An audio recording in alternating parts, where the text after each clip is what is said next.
ಇದಕ್ಕೆ ಕಾರಣ ಏನು? ಸ್ವಚ್ಛಂದವಾಗಿ ಜೀವನವನ್ನು ನಡೆಸುತ್ತಿರುವಂತಹ ನಾವು ಎಲ್ಲರೂ ಹೇಳುವುದು ಈ ಲೋಕದಲ್ಲಿ ರೂಪವತಿ ಅಂತಾರೆ ಯಾರು ಅಂತ ಕೇಳಿದರೆ ರತಿ ಇರುವುದಾಗಿ, ರೂಪವಂತ ಹುಡುಗ ಯಾರು ಅಂತ ಕೇಳಿದರೆ ಮನ್ಮಥ ಅಂತ ನನಗೆ ಹೆಸರು ಹೇಳ್ತಾರೆ. ಮನಸ್ಸಿಗೆ ನೆಮ್ಮದಿ ಹೌದು. ಆದ್ರೆ ಈ ಸಂದರ್ಭದಲ್ಲಿ ನನ್ನ ಬಳಿಗೆ ಬಂದು ಹೋದಂತ ಸುರಪತಿ ಆಡಿದಂತ ಮಾತನ್ನು ಕೇಳಿದಾಗ ಮನಸ್ಸಿಗೆ ಖೇದವಾಗುತ್ತಾ ಇದೆ. ನಮ್ಮವರಂತ ಸುಮನಸರಿಗೆ ಕಷ್ಟ ಬಂದೊದಗಿದೆ. ದುಷ್ಟ ತಾರಕನ ಬಾಧೆಯನ್ನು ಸಹಿಸಲಾಗದೆ ನನ್ನಲ್ಲಿಗೆ ಬಂದಿದ್ದಾರೆ. ತಾರಕನ ವಧೆಯಾಗಬೇಕಂತೆ. ತಾರಕನ ವಧೆಯಾಗುವುದಕ್ಕೆ ಒಂದೇ ಒಂದು ದಾರಿ ಇದೆ. ಯಾವ ದಾರಿ? ಶಿವನ ತಪಸ್ಸನ್ನು ಕೇಳಿಸಬೇಕು.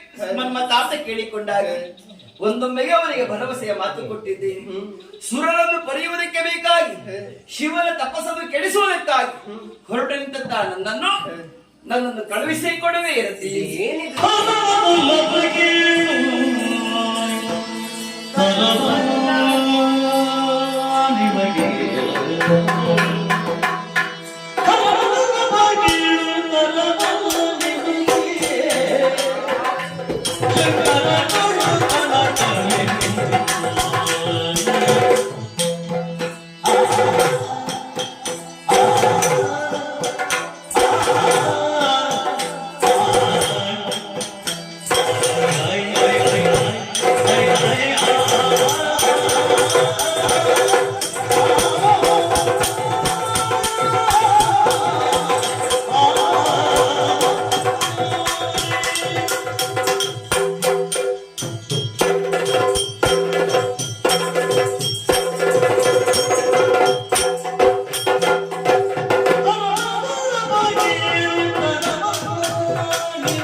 ತಪಸ್ಸನ್ನು ಕೆಡಿಸುವುದಕ್ಕಾಗಿ ಮುಂದಾಗ್ತಾ ಇದ್ದೇನೆ ಸ್ವಾಮಿ. ನಿಜ. ಶಿವನಿಗೆ ಒಂದು ಹೆಚ್ಚಿನ ಕಣ್ಣಿದೆ ಸ್ವಾಮಿ, ಕಿಚ್ಚಿನ ಕಣ್ಣಿದೆ. ನಿಜ. ಅದನ್ನು ತೆರೆದ ಅಂತಾದ್ರೆ ಇಡೀ ಲೋಕವನ್ನೇ ಭಸ್ಮಗೊಳಿಸುವಂತಹ ಶಕ್ತಿ ಅದಕ್ಕಿದೆ ಸ್ವಾಮಿ. ಒಂದು ವೇಳೆ ನೀವು ಅವನನ್ನು ಕೆಡಿಸಿದಿರಿ ಅಂತ ಆದ್ರೆ ನಿಮ್ಮನ್ನು ಸುಟ್ಟು ಬಿಡುತ್ತಾನೆ ಸ್ವಾಮಿ. ಅದಕ್ಕೆ ಬೇಕಾಗಿ ಹೋಗುವುದು ಬೇಡ ಇರುವುದಾಗಿ ಅರ್ಥವೇ. ಹೌದು. ಏನು ಸ್ವಾಮಿ ಹಾಗಿದ್ದರೆ ಸರಿಯಾಗಿ ಆಲೋಚನೆ ಮಾಡು. ಯಾವತ್ತು ಕಿಚ್ಚುಗಣ್ಣವಗೆ ಬೆಚ್ಚುವ ಮನ್ಮತ ಇರುವುದಾಗಿ ಸರ್ವತಾ ಭಾವಿಸಕೂಡದು. ನಿನ್ನ ಅಂತರಂಗದಲ್ಲಿ ಭಯವಿದೆ. ಒಂದು ವೇಳೆ ಸುಟ್ಟು ಹೋಗಿರ್ತಾರೆ ನಿನ್ನ ಗತಿ ಏನು ಇರುವುದಾಗಿ ಎನ್ನುವುದಾಗಿ ಹೌದು. ಕೇವಲ ಸ್ವಾರ್ಥವನ್ನೇ ನೀನು ಬಯಸಿ ಹೊರತು ಮತ್ತೊಬ್ಬರ ಚಿಂತನೆಯನ್ನು ಮಾಡಲೇಬೇಕು ನಾವು. ಯಾಕೆ ಗೊತ್ತಾ? ಸುಮನಸರನ್ನು ಪಡೆಯಬೇಕಾದ ನಮ್ಮ ಆದ್ಯ ಕರ್ತವ್ಯವೇ ಹೌದು. ನೇರವಾಗಿ ಆತ ನನ್ನ ಬಳಿಗೆ ಬಂದದ್ದಲ್ಲ, ಹೋದದ್ದು ವೈಕುಂಠಕ್ಕೆ. ವೈಕುಂಠದಿಂದ ಹರಿಯ ಪ್ರೇರಣೆಯೇ ಹೀಗುಂಟು. ಈ ಕೆಲಸ ಮನ್ಮಥನಿಂದಲೇ ಸಾಧ್ಯ ಎನ್ನುವುದು. ಯಾಕೆ ಬಲ್ಲೆ ಶಿವನ ತಪಸ್ಸು ಕೆಡಿಸುವುದು? ತಾರಕನಿಗೊಂದು ವರ ಉಂಟು. ಹರಗಿರಿಗೆಯರು ಒಂದಾಗಿ ಹುಟ್ಟುವಂತ ಮಗನಿಂದ ಮರಣ ಎನ್ನುವುದಾಗಿ. ಇದೀಗ ಅಂದು ದಕ್ಷ ಯಜ್ಞದಲ್ಲಿ ದಾಕ್ಷಾಯಿಣಿ ಸುಟ್ಟು ಕರಕಳಾಗಿ ಹೋಗಿದ್ದಾಳೆ. ಅವಳೇ ಇಂದು ಪರ್ವತರಾಜನಿಗೆ ಮಗಳಾಗಿ ಪಾರ್ವತಿ ಇರುವುದೇ ನಾಮಧೇಯಿಂದ ಹುಟ್ಟಿಕೊಂಡಿದ್ದಾಳೆ. ಒಂದೆಡೆಯಲ್ಲಿ ಅವಳು ತಪಸ್ಸನ್ನಾಚರಿಸ್ತಾ ಇದ್ದಾಳೆ, ಮತ್ತೊಂದು ಕಡೆಯಿಂದ ಶಿವನು ಸತಿಯನ್ನು ಕಳೆದುಕೊಂಡು ಸತ್ಯವಿಯೋಗದಿಂದ ತಪಸ್ಸಿಗೆ ಕುಳಿತಿದ್ದಾನೆ. ಶಿವನ ತಪಸ್ಸನ್ನು ಕೆಡಿಸದೆ ಹೋದೆ ಅಂತಾದ್ರೆ ಹರಗಿರಿಗೆಯರು ಒಂದಾಗುವುದಿಲ್ಲ, ಕುಮಾರ ಹುಟ್ಟುವುದಕ್ಕೆ ಸಾಧ್ಯವೇ ಇಲ್ಲ. ಹಾಗೆಂದು ಕೇವಲ ನನ್ನ ಚಿಂತನೆಯನ್ನು ಮಾಡಕೂಡದು ನೀವು. ಒಂದು ವೇಳೆ ನನ್ನ ಅಳಿವಾಯಿತು ಅಂತಾದ್ರೆ ನೇರವಾಗಿ ವೈಕುಂಠಕ್ಕೆ ಸೇರು, ನನ್ನ ಅಪ್ಪನಲ್ಲಿ ಈ ಮಾತನ್ನು ಹೇಳಿದೆ ಅಂತಾದ್ರೆ ಸರಿಯಾದ ದಾರಿಯನ್ನು ಅಪ್ಪನೇ ಹೇಳ್ತಾರೆ. ಹೋಗಿ ಬರ್ತೇನೆ ರತಿ, ನಿಮ್ಮ ಬರುವಿಕೆ ಕಾಯ್ತಾ ಇರ್ತೇನೆ.